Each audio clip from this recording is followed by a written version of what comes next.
किसान को अन्नदाता कहते हैं, लेकिन अगर किसान खुदकुशी के लिए मजबूर हो जाए और बाद में खुदकुशी कर ले तो इसे क्या कहेंगे। ये कहानी नैनीताल की है। एक किसान ने खुदकुशी से पहले एक वीडियो बनाया और जो उसने वीडियो बनाया आईपीएस अफसर से लेकर कई अधिकारियों को लपेट दिया और कहा कि मैं दर दर ठोकरें खा रहा था इनके पास। मैंने कहा मेरी कंप्लेंट लिख लो, मुझे भगा दिया गया, मुझे प्रताड़ित किया गया। और आप सोचिए, किसान ने होटल के कमरे में खुद को गोली मार ली, लेकिन उससे पहले वो एक ऐसा सबूत दे गया जिससे हड़कंप मच गया है पूरे उत्तराखंड में। धामी सरकार ने इस मामले में कड़ी कार्रवाई की है और अब इस मामले की जांच एक तरफ पुलिस कर रही है तो दूसरी तरफ प्रशासन भी कर रहा है और सच जानने की कोशिश कर रही है। आरोप लग रहे हैं उधमपुर नगर जिला जो है वहां के एसएसपी पर, आरोप लग रहे हैं कई पुलिस वालों पर, आरोप लग रहे हैं कई ब्रोकर्स पर जिन्होंने ये एक लैंड उसको बेची और ये पता चला कि दरअसल वो फर्जीवाड़ा था पूरा मामला और उसके बाद किसान ने ये घटना को अंजाम दिया। प्रवेश, शुरुआत बताइए कैसे पूरा वाकया। देखिए, ये जो पूरा परिवार है ये काशीपुर का रहने वाला है और जो इसके मुखिया है सुखवंत सिंह की वीडियो सामने आई थी। सुखवंत सिंह नैनीताल गए, नैनीताल में एक होटल में कमरे लिया, वो अपने 12 साल के बेटे के साथ और अपनी पत्नी के साथ वहां गए। उन्होंने खुदकुशी करने से पहले एक वीडियो बनाया। वीडियो में उन्होंने बताया कि कैसे उन्हें एक प्रॉपर्टी लेनी थी, उन्होंने एक जमीन बेची थी जिसका पैसा उन्हें आया था। वो पैसे उन्होंने प्रॉपर्टी खरीदने के लिए एक ब्रोकर को दिए। ब्रोकर ने पैसे लेते गया और ब्रोकर का सिंडिकेट बहुत बड़ा है। बाद में ब्रोकर ने जमीन रजिस्ट्री नहीं की और जो जमीन रजिस्ट्री कर रहे थे कहीं और की थी, उसकी भी रजिस्ट्री नहीं हुई बताया जा रहा है, आरोप लगाएगा। तो ऐसा कर करके इनसे 4 करोड़ से ज्यादा का जो पैसा है वो इनसे ले लिया गया और इन्हें बाद में कुछ नहीं दिया गया। तो एक तरह से 420 का खेल हुआ, 420 धोखाधड़ी दोनों मामला है ये। अब इसके बाद ये पुलिस स्टेशन गए और एसएचओ के पास ही जाएगा। सबसे पहले कोई जाएगा चौकी इंचार्ज और एसएचओ चौकी के इंचार्ज के पास गया, उसने मामले की सुनवाई नहीं की। फिर ये एसएचओ के पास गए। एसएचओ बताया जा रहा है कि एसएचओ बहुत भ्रष्ट एकदम भ्रष्ट अधिकारी है। उसका नाम बताया जा रहा है सब इंस्पेक्टर कुंदन सिंह रौटेला। अब ये कुंदन सिंह रौटेला के पास गया, इसने भी इसका आरोप जो है मिली भगत कर ली और इसने बकायदा 30 लाख रुपए घूस ले लिए सामने वाली पार्टी से। और आरोप है, ये आरोप लगाया किसान ने आत्महत्या से पहले। इसके बाद उसने अब जूनियर ऑफिसर नहीं सुन रहा है तो सीनियर ऑफिसर के पास गए, यानी एसएसपी के पास गए। एसएसपी के पास भी गए तो एसएसपी ने पहली बार जांच जो है नीचे भेज दी। वापस से वहां सुनवाई नहीं हुई, जो नीचे वाले पुलिस वाले वो तो मिली भगत कर बैठे। अब वापस से एसएसपी के पास जाता है और बताया जाता है कि एसएसपी ने फिर इसे भगा दिया, डांट दिया और ये वापस आ गया। इसकी सुनवाई मतलब किसी पुलिस थाने में किसी पुलिस वाले ने नहीं की। अब ये इतना प्रताड़ित था, इसका 4 करोड़ रुपया फंसा हुआ था। अब ऐसे में करे क्या, कहीं से इसको उपाय नहीं सूझ रहा था। ये थक हार कर ये फिर नैनीताल अपने परिवार को लेकर पहुंचता और अपने कनपट्टी पर बंदूक रखता और गोली मारता। गोली आर पार हो जाती किसान के और जाते जाते बोलता है कि पूरा सिस्टम भ्रष्ट है, पूरी पुलिस भ्रष्ट है और इसकी जांच सीबीआई से होनी चाहिए। मेरे जो अंग बचेंगे उन अंग को दान कर देना चाहिए और वो जो पैसे आएंगे वो इन घूसखोर पुलिस वालों को दे देना चाहिए। चिराग जी, किसान इतना दर्द अपना सुना के जा रहा है और इसके बाद इसमें कार्रवाई भी होती है। कार्रवाई आगे कार्रवाई मैं आपको बताता हूं। पहले तो जो आरोप लगाया है उन लोगों के मैं आपको नाम बताता हूं, ध्यान से सुनिएगा। उधम सिंह नगर के एसएसपी हैं जिनका नाम है मणिकांत मिश्रा। दूसरे हैं थाना प्रभारी कुंदन सिंह रोहतेला जो आईटीआई थाना प्रभारी है। उप निरीक्षक प्रकाश सिंह बिष्ट। इसके अलावा पैगा चौकी के इंचार्ज समेत 10 पुलिस वालों को लाइन हाजिर कर दिया। पुलिस ने एक एफआईआर भी दर्ज की,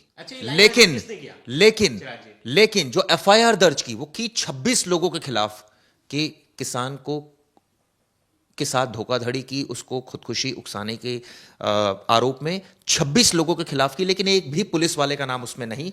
पहली गलती पुलिस की, जब किसान मरने से पहले वीडियो बना रहा है और ये तमाम अफसरों के नाम ले रहा है तो मुकदमा क्यों नहीं दर्ज हुआ उनके खिलाफ। और अच्छा सोचिए तो जो मुकदमा समझिए उनके भाई ने दर्ज करवाई है। जो जिस किसान ने आत्महत्या की उसके भाई ने दर्ज करवाई।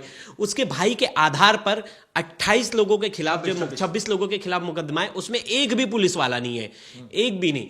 लेकिन आपने देखा होगा हरियाणा का पूरन सिंह का केस, जो आईपीएस पूरन कुमार जब सुसाइड करते उन्होंने जिन लोगों का, जिन अधिकारियों का नाम लिखा था उन सबके खिलाफ मुकदमा दर्ज होता है, बाकी लोगों के खिलाफ भी मुकदमा दर्ज होता है। लेकिन इस केस में कभी भी जो लास्ट जो डेथ नोट होता है उसी के हिसाब से मुकदमा दर्ज होगा ना, तो बकायदा उन पुलिस वालों को क्यों बख्श दिया गया जिन पर आरोप लगाए गए कि 30 लाख रुपए ले लिए। जिन पुलिस वालों को न्याय करना था वो लोग अन्याय कर रहे थे, उनके खिलाफ क्यों नहीं मुकदमा दर्ज हुआ। अच्छा, इनको सस्पेंड कौन करता है? इनको सबसे बड़ी बात है कि इनको सस्पेंड करते हैं एसएसपी और बिल्कुल एसएसपी उधम सिंह नगर मणिकांत मिश्रा, उन पर भी तो आरोप लगा है।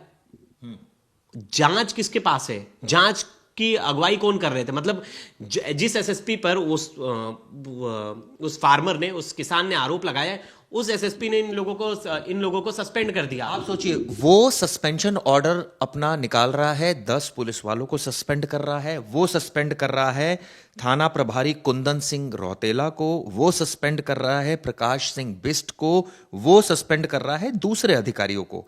लेकिन जो सस्पेंड करना, जो जिन पर खुद आरोप लगे हैं एसएसपी पर, उनके खिलाफ क्या कार्रवाई की गई उत्तराखंड प्रशासन के द्वारा, ये एक संगीन मामला है। अब किसान मर गया है, खुदकुशी कर लिया उसने, तो खुदकुशी का उकसाने का मामला दर्ज हो रहा है। शुरुआत में अगर उसकी कंप्लेंट पर ध्यान देते और ईमानदारी से जांच करते। ये एसएचओ चिराग जी का इतना पावरफुल है ये कुंदन सिंह रौतेला कि इसके खिलाफ मामला दर्ज नहीं हुआ, एफआईआर में इसकी नाम नहीं लिखी गई। ये कितनी बड़ी बात है कि जिस एसएचओ पर इतना बड़ा आरोप लग रहा है, भ्रष्टाचार का 30 लाख रुपए ले लिए, और बताया जा रहा है ऐसा पहली बार नहीं है। एक सीओ ने, मतलब एक एसीपी लेवल रैंक के ऑफिसर ने बाकायदा ये तक लिखा था कि ऐसे ऑफिसर को प्राइम पोस्टिंग नहीं मिलनी चाहिए, ऐसे ऑफिसर को अच्छी पोस्टिंग नहीं मिलनी चाहिए, इतना ज्यादा भ्रष्ट है, ऐसे आरोप लग रहे हैं। ये भी बताया जा रहा है कि 2 बार सुनाता हूं जो कहा था, जिस दरोगा को 10 साल के कार्यकाल में 2 बार मिसकंडक्ट मिल चुका है। अब ध्यान से सुनिएगा, यानी कुंदन सिंह रौतेला की बात हो रही है। इनको एसीआर में इनकी लिखा गया था कि दरोगा राजकीय सेवा के लिए बोझ है, यानी ये शख्स राजकीय सेवा करने लायक नहीं है। ये एक रिपोर्ट दी जाती है और उसके बावजूद ऐसी प्राइम पोस्टिंग पर वो बैठा हुआ था। और अब सीधा सीधा किसान ने जो आरोप लगाए हैं मरने से पहले, वो कुंदन सिंह बिष्ट पर भी लगाती है। बिल्कुल सब पे लगाए, इतने सारे लोग हैं। और ये कुंदन है, जितेंद्र कुमार है, प्रकाश बिष्ट है, ये सब लोग हैं, इनके खिलाफ तो लेकिन मामला दर्ज नहीं हुआ। अब उसने सीधा सीधा आरोप लगाया कि उत्तराखंड पुलिस को मत देना ये जांच सीबीआई से करवाई जाए। और जिस तरह से किसान का जो पैसा फंसा, और बताया जा रहा है कि ये सिंडिकेट है, जो ब्रोकर्स हैं जो जमीन की लेन देन करवाते हैं, ये सिंडिकेट इनका चल रहा है। कई लोगों के पैसे इन्होंने फंसा रखे, ऐसा आरोप है। हम सब जो चीज बात कर रहे हैं सब आरोप पर बात कर रहे हैं, इसमें हमारा कोई पॉइंट ऑफ व्यू नहीं है। लेकिन जितने भी केसेस है, बताया जा रहा है कि ऐसा 1-2 मामला नहीं है। अगर आप निकाल लोगे उधम सिंह नगर काशीपुर में, तो बहुत प्रॉपर्टी के रेट्स वहाँ बहुत महंगे, बहुत सारे होटल्स बन रहे हैं, बहुत सारा कंस्ट्रक्शन वहाँ हो रहा है। तो ऐसे में वहाँ जो है धोखाधड़ी के मामले काफी देखे जा रहे हैं। इसमें जितने लोग हैं उनका तो नाम है, चलिए मैं मान लिया कि एफआईआर में आपने, एक आदमी मरने से पहले क्या लिखता है, मेरे मरने के बाद मेरी पत्नी और मेरे बेटे के सारे अंग को बेचकर जो पैसा मिले वो एसएसपी उधम सिंह नगर, ध्यान से सुनिएगा, वो पैसा एसएसपी उधम सिंह नगर मणिकांत मिश्रा और थाना अध्यक्ष और पैगा चौकी में बांट दिया जाए। इन लोगों को हर चीज में पैसा चाहिए ताकि उस पैसे से इनके बच्चे ऐश कर सके। और मेरी आखिरी इच्छा यह है कि मेरे मरने के बाद इस केस को सीबीआई को सौंपा जाए। सवाल ये उठता है, अब उत्तराखंड सरकार की पुलिस कटघरे में है, उधम सिंह नगर की पुलिस कटघरे में है, क्योंकि एक बड़ा संगीन मामला आया है जिसमें इस तरह के तमाम आरोप लगाए गए। सवाल पहला, जो एक बेसिक सवाल उठता है प्रवेश, एक किसान मरने से पहले सीनियर अफसरों के नाम लिख रहा है, पुलिस वालों के नाम लिख रहा है, उनका नाम एफआईआर में क्यों नहीं? और देखिए बाय लॉ भी अगर आप देखा जाए तो डेथ नोट किसको बोलते हैं? जाते जाते अगर आदमी की जो आखिरी बात है उसी को माना जाता है, और एफआईआर में उसके पूरे डेथ नोट का जिक्र किया जाता है, उसके डेथ नोट के बारे में जिक्र नहीं किया गया है। दूसरी चीज, ये वीडियो कहाँ की है? नैनीताल की है। सुसाइड कहाँ किया इन्होंने? नैनीताल में किया। नैनीताल पुलिस को ये मामला पहले दर्ज करना चाहिए था, और उसने जो सुसाइड नोट में चीजें बोली थी वो मेंशन करना चाहिए था बकायदा। चलिए आपको दूसरी एफआईआर जो करनी थी, घर वाले करा रहे, वो तो उधम सिंह नगर में दर्ज कराई थी। देखिए दोनों अलग डिस्ट्रिक्ट है, नैनीताल डिस्ट्रिक्ट अलग है, उधम सिंह नगर डिस्ट्रिक्ट अलग है। तो इन्होंने जो अपनी जान दी है वो जाकर नैनीताल के एक होटल में दी, तो वहां पहले एफआईआर दर्ज होनी चाहिए थी। उस एफआईआर में इन्होंने जो आखिरी नोट दिया है, मतलब इन्होंने जो बोला है, उसके आधार पर उन ऑफिसर्स और उन लोगों का नाम दर्ज करना चाहिए था, जो कि उत्तराखंड पुलिस ने नहीं किया। अब वहां के एसएसपी का बयान आना चाहिए कि क्यों नहीं किया। भाई आपके पास आई है ना पहली कंप्लेंट तो वहां से सुसाइड किए, वहां से होनी चाहिए थी। चलिए वहां नहीं किया। अगर इनके घर वाले कंप्लेंट करवा रहे तो उसमें उनका जिक्र क्यों नहीं है? जिन ऑफिसर्स का नाम ले रहे, कौन बचा रहा है उन ऑफिसर्स का, क्यों नहीं लिखा गया उनका नाम? और जांच आप बोले जांच निष्पक्ष, वो तो मान ही नहीं रहे ना। वो तो कह रहे, उनकी बात मतलब किसान की बात सच हुई चिराग जी, कि वो कह रहे हैं कि पुलिस वाले मिले हुए हैं सब, तो इसलिए पुलिस वालों का नाम नहीं। तो एक तरह से जो किसान बोल रहा है उसकी बात सच हो गई। आपने किसी पुलिस वाले का नाम नहीं लिखा, ना एसएचओ का नाम लिखा, ना चौकी इंचार्ज का नाम लिखा, ना सब इंस्पेक्टर का नाम लिखा। मतलब आपने सबको क्लीन चिट दे दी। लेकिन सवाल ये उठता है, क्लीन चिट होगा। नहीं सवाल ये उठता है कि आपने नाम तो नहीं लिखा, आपने सस्पेंड क्यों कर दिया? हाँ, आपने नाम नहीं लिखा और आपने सस्पेंड कर दिया कि इन्वेस्टिगेशन तक ये सस्पेंड हो। बिल्कुल इनको सस्पेंड कर दिया आपने ये मान लिया कि इनसे कुछ तो गलती हुई है, लेकिन आप उस किसान की बात नहीं मान रहे हो। आप उस किसान के कहने पर बाकी लोगों को तो आरोपी बना दिया आपने, जितने बाकी लोग हैं। हाँ, उन पे भी जांच कर लेते पहले। तो ये दिखाता है, ये मंशा दिखाती है पुलिस की, कि पुलिस कैसे एक दूसरे अधिकारी को बचाने की कोशिश कर रही है। और समझिए ये तो छोटे प्यादे, हमेशा कहा जाता है ना पुलिस अधिकारी, बड़े ऑफिसर्स का क्या, जिनका नाम लिया जा रहा है, वो खुद ऑर्डर निकाल रहे हैं दूसरे ऑफिसर्स के सस्पेंशन का, उनके खिलाफ क्या जांच बिठाई गई है, उनके खिलाफ क्या जांच के आदेश दिए गए। अब आपको बता दूं, इसमें एक और अपडेट आया है। इस मामले में सीएम जो है पुष्कर सिंह धामी, जो कि बहुत इस मामले में संवेदनशील है, इस मामले को लेकर उन्होंने कुमायूं के जो आयुक्त हैं दीपक रावत को मैजिस्ट्रेट जांच के निर्देश दे दिए हैं। इसके अलावा इस दुखद घटना के सभी तथ्यों और परिस्थितियों की निष्पक्ष और पारदर्शी जांच सुनिश्चित की जाए ताकि सच्चाई सामने आ सके, उन्होंने ऐसा कहा है। मुख्यमंत्री ने इस संबंध में मुख्य सचिव, जो चीफ सेक्रेटरी हैं आनंद वर्धन, और पुलिस महानिदेशक, ध्यान से सुनिएगा, दीपम सेठ से भी पूरे प्रकरण की विस्तृत जांच रिपोर्ट मांगी है। सवाल ये उठता है, एक आदमी न्याय के लिए तरस रहा है, वो बार बार चक्कर काट रहा है, पुलिस वाले उसकी सुन नहीं रहे हैं, अब वो मर गया है, तो अब सारा कार्रवाई हो रही है, मतलब अब मुकदमा भी दर्ज हो रहा है, जो लोग उसको प्रताड़ित कर रहे थे तो पहले हो जाता है, ये जांच पहले हो जाती ना। और सही लोगों का नाम भी नहीं है ना, अब क्या करे, किसके पास जाए? बेचारा एसएसपी के पास चला गया, वो भी सुनवाई नहीं करे, डीजीपी के पास चला जाए, किसके पास जाए वो न्याय के लिए, किसके पास जाए? जब पुलिस न्याय करने बैठी ही नहीं है ना, पुलिस सुनवाई करने के लिए बैठे, तो गरीब इंसान, किसान कहां जाए? क्या दोस्तों आपको नहीं लगता इस मामले में उधम सिंह नगर के जो एसएसपी है उनके खिलाफ कार्रवाई नहीं होनी चाहिए? अगर एक आदमी ये कंप्लेंट दे रहा है, मरने से पहले वीडियो बना रहा है, ये बता रहा है कि इनका रोल है, क्या जांच भी नहीं होनी चाहिए? और एक बार जाते जाते मुझे लगता है कि उनकी वीडियो भी सुननी चाहिए, जो किसान अपनी आत्महत्या से पहले जिन्होंने वीडियो बनाई थी, जिन लोगों को आरोपी बताया था कि इन लोगों की वजह से इन लोगों ने मेरे साथ धोखाधड़ी किया, इन लोगों ने मेरे पैसे खा लिए, फिर बाद में पुलिस के पास गया, पुलिस वालों ने भी पैसे खा लिए, और इस मामले में कुछ भी नहीं हुआ। कोई हमने इस बाबत उनसे फोन पर बात करने की कोशिश की एसएसपी से, लेकिन उन्होंने फोन नहीं उठाया। क्राइम तक ने अपनी जिम्मेदारी को निभाया। अब आपको बताता हूं, इस मामले में हालांकि अब जांच होगी, जांच रिपोर्ट में बहुत सारी चीजें आएंगी, लेकिन प्रवेश इसमें एक चीज और भी है। एफआईआर में मामला दर्ज नहीं हुआ, ठीक है, एफआईआर में नाम मेंशन नहीं हुआ, अभी सस्पेंड कर दिया है। अभी दीपक रावत जो है सीनियर जो आईएएस ऑफिसर है वो जांच करेंगे, हो सकता है आगे नाम आ जाए तो फिर आगे कार्रवाई हो। हाँ, आ जाए तो अच्छा है, क्योंकि निष्पक्ष जांच उसी को कहा जाता है चिराग जी, कि आप इन्वेस्टिगेशन कीजिए, या तो किसी का नाम मत डालिए। अगर आपको लग रहा है केस सस्पिशियस है, आप मान रहे हो ना धोखाधड़ी हुआ, आपने 28 लोगों का मुकदमा, 26 लोगों के खिलाफ मुकदमा दर्ज कर लिया ना तुरंत।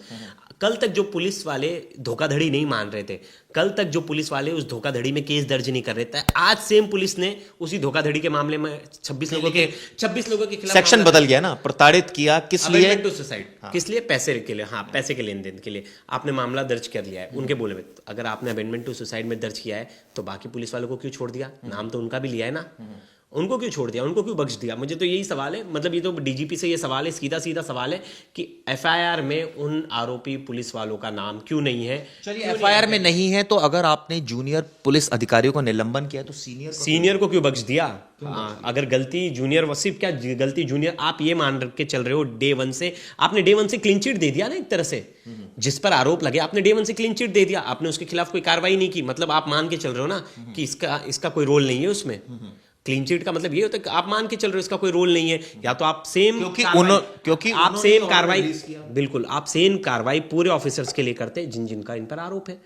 मतलब आप एक को मान रहे हो आरोपी, दूसरे को आरोपी नहीं मान रहे हो, मतलब ये तो बहुत विडंबना है। इसमें एक चीज और भी हो सकती है ना कि कई बार ऐसा होता है कि जो सीनियर अधिकारी होते हैं उन तक मामले आते हैं, ऐसी बात नहीं है, लेकिन अब चूंकि जो प्राइम रिस्पॉन्सिबिलिटी है वो तो उस थाने की बनती है ना जहां ये शख्स अगर मान लीजिए ये कंप्लेंट कर रहा है, आपको क्यों दिए प्राइम पोस्टिंग, फिर आपको क्यों दिए, आपको बड़ा पद क्यों दिया है? आपका काम सिर्फ मॉनिटरिंग के ना, आपको पूछना चाहिए था ना इस केस में क्या हुआ क्या नहीं हुआ, किस कहाँ तक जांच पहुंची, ये जो आदमी बोल रहा है पैसे लेन देन का वो क्या मामला है, ये आपकी जिम्मेदारी बनती है ना चिराग जी। फिर ऐसे लेकिन एक चीज और भी है जो एक फैक्ट हम छोड़ रहे हैं, वो ये है कि ये खुद हिस्ट्री शीटर, ऐसा पुलिस कह रही है 420 के मामले दर्ज हैं, तो कहीं ऐसा तो नहीं कि हिस्ट्री शीटर था इसलिए पुलिस इससे पैसे ऐंठना चाह रही थी या इसकी कंप्लेंट को सीरियसली नहीं लिया? देखिए ये मामला जो ये कहीं से ना किसी भी पुलिस बयान में अभी तक तो सामने नहीं आया हिस्ट्री शीटर वाला मामला, और नहीं पता ये आपके सोर्स होंगे शायद, इसमें है, ये फैक्ट है। ये फैक्ट होंगे तो ये आपके सोर्स होंगे चिराग जी, मैंने अभी तक ये कहीं पढ़ा नहीं है। अगर पढ़ेंगे भी तो मामला किसी दूसरे मामले को किसी और मामले के साथ नहीं जोड़ा जा सकता। पहली चीज, अगर उनका किसी और चीज में मुकदमे में कोई कहीं केस में नाम है और उसको इससे जोड़ा सवाल ये उठता है कि जो किसान आरोप लगा रहा है क्या उसके साथ धोखाधड़ी हुई थी या नहीं? वो आरोप यही तो जांच का विषय है ना चिराग जी, यही तो जांच का विषय, यही जांच होनी चाहिए और इसी की तो जांच की बात चल रही है ना। कोई अपने आप को सर में एक साइड से गोली मारा आर पार हो जा रही है गोली, मतलब वो तो या तो झूठा आपके हिसाब से आप डिसाइड कर रहे हो कि डे वन से कि उसने झूठे आरोप लगाए, नहीं ना। हिस्ट्री शीटर है। देखिए ये बिल्कुल नहीं कहा जा सकता कौन से मुकदमे हैं, वो खुद बोल रहा है मुझे पुलिस वाले फंसा रहे हैं, जब ये आरोप लगा रहा है तो कुछ भी हो सकता है चिराग जी।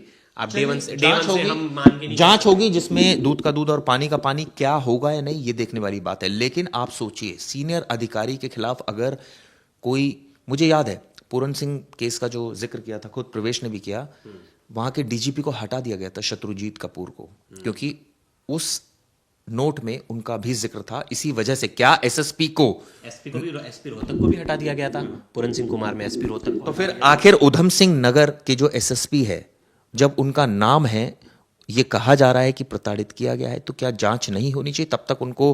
क्या इस तरह से सेम एरिया में अगर इन्वेस्टिगेशन हो रहा है और वहीं के एसएसपी है तो वो प्रभावित कर सकते हैं गवाहों को और बाकी सब चीज़ों को, तो या तो उनको कहीं और शिफ्ट करो या तो उस जगह पर जो प्राइम, क्योंकि आप जिन लोगों के खिलाफ इन्वेस्टिगेशन कर, अगर वही प्राइम पोस्टिंग पे बैठे तो फिर कैसे इन्वेस्टिगेशन? सवाल यह है कि कौन बचा रहा है उनको। दूसरा सवाल यह है कि हाल ही में भी अंकिता भंडारी केस में सीबीआई जांच का ऑर्डर कर दिया है उत्तराखंड सरकार ने, और तब जब कोर्ट ने पनिशमेंट दे दी है, आप सोचिए 3 सालों के बाद, तो क्या इस केस की जांच सीबीआई से नहीं होनी चाहिए? बिल्कुल नहीं। अगर देखिए, अगर लगता है घर वाले सेटिस्फाई नहीं होते इन्वेस्टिगेशन से, हाँ बिल्कुल, अगर लगता है इन्वेस्टिगेशन फेयर नहीं हो रही, अगर घर वालों को लगता है ये कि चीजें कि जो पुलिस जिस दिशा में और मजिस्ट्रेट जो जिस दिशा में, धोखाधड़ी किसने करी है? पुलिस वालों ने तो नहीं की। धोखाधड़ी किसने की? ब्रोकर। धोखाधड़ी वालों को बचाने के लिए किसका आरोप लगा है? किस पर? पुलिस पर आरोप लगा। घूस का आरोप किस पर लगा है? पुलिस पर। तो फिर तो इन्वॉल्वमेंट मतलब पूरा सिंडिकेट चल रहा है ना, मतलब आप ब्रोकर्स को बचा रहे हो, पैसे ले रहे हो, और बेचारा जो गरीब किसान है और जो लोग तो हिस्ट्री शीटर का क्या करें? जो हिस्ट्री शीटर भी तो है। कितने मुकदमे हैं? 4 से 5 मुकदमे। क्या मुकदमे? 420 के। कितने हैं? 4 से 5 बताया आपको मैंने। 4 से 5 मुकदमे 420 के, चारों पांचों। चिराग जी इस पे मुझे लग रहा है ये कोई क्रेडिबल सोर्स नहीं है हमारे पास। मेरे पास ये मुकदमे के बारे में कोई जानकारी नहीं है। हाँ, कोई अगर एफआईआर कॉपी और कुछ ऐसा हो तो मुझे लगता है उस पर डिस्कस करना चाहिए। और अगर मुकदमा है भी, मैं बोल रहा हूँ कि अतीक अहमद पर मुकदमे बहुत सारे थे, अगर उनको किसी ने गोली मार दिया तो क्या उनके आरोपी को छोड़ देना चाहिए? नहीं, बिल्कुल नहीं। तो फिर हम दो चीज को एक साथ कोलैब नहीं कर सकते। हाँ, अगर ऐसी कोई चीज है, मैं बोल रहा हूँ ना, निष्पक्ष जांच होनी चाहिए। अगर ऐसा लगता है कि यही हिस्ट्री शीटर था, यही ऐसी चीजें कर रहा था, यही ब्लैकमेल कर रहा था, तो सच का सच सामने आना चाहिए। और जो चीजें, उम्मीद करते हैं इस मामले में उत्तराखंड सरकार एक्टिव होगी और किसी अधिकारी को जिसका कसूर होगा उसको बचाया नहीं जाएगा। ईमानदारी से जांच होगी, जिसका जो रोल आएगा सामने उसके खिलाफ कार्रवाई की जाएगी। ये वीडियो आपको कैसे लगी बताइएगा। धन्यवाद।